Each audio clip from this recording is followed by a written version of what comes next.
So, first vlog for the day, Mamba Day. Sa Mamba Day sa Los Angeles ngayon.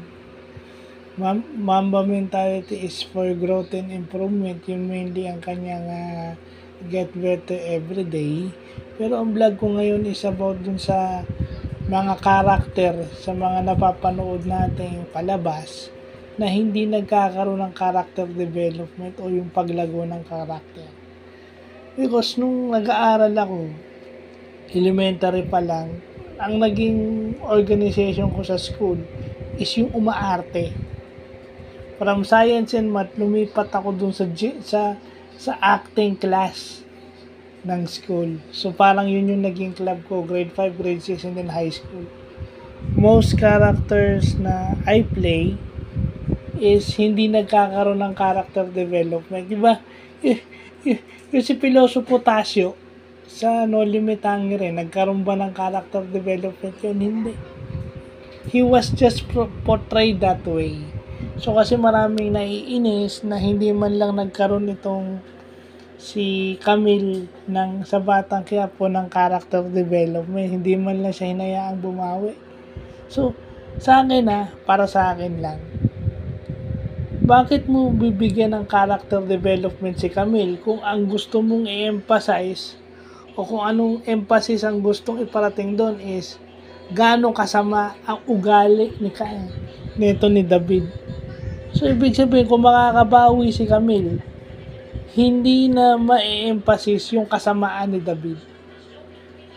At saka mag-iiba yung storya, pag nakabawi yun, si Camille, mag-iiba na yan. So, may mga karakter talagang hindi binibigyan ng character development dahil para ma-emphasis kung anong klaseng ugali, anong klaseng tao yung karakter na nagpapahirap sa kanya. So may ganun. May karakter si Piloso Potasio ba nag-improve dun sa No Limit Hungry? Hindi. He was just portrayed na hindi siya maintindihan ng mga tao. Kaya nagmukha siyang loko-loko. Kumbaga, ang ano ni Piloso Potasio dun sa No Limit Hungry is masyado na siyang he was a thinking man na napakatalino niya, sobrang wisdom na meron siya na hindi siya maintindihan ng mga contemporaries niya dun sa No Limit Hungry. So yun yung analogy natin kasi gustong-gusto nyo magkaroon ng character development, paano ma-emphasis yung kasamaan ni David? At saka paano mangyayari na mabubuking si David in a proper way kung bibigyan mo lang character development ito si Camille? Kaya nga tinapos na yung character ni Camille para mabigyan ng way na itong si Marites. May mangyayari kay Marites masasaksak siya.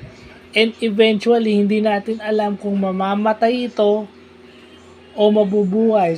Pero sana naman mabuhay kasi nga para magkita sila ni Ramon at mabuking itong si David. Kasi doon na mangyayari yung gusto ng mga tao na kailan ba mangyayari yun na biglang bababa si Tanggol sa sasakyan at babarilin itong ni Ramon Montenegro tong si David.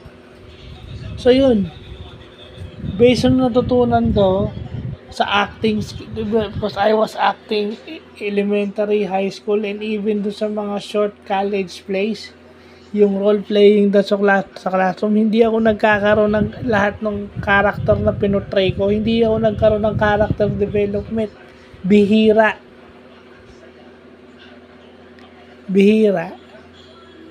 So, yun lang, no? And sabi ko nga, di ba, yung galing ng pagportray ni Yuki Takahashi, yun ang nagpapatunay na yun si Camille, to put emphasis kung anong klaseng, kung gaano kawalang hiya itong si David Dimagi ba.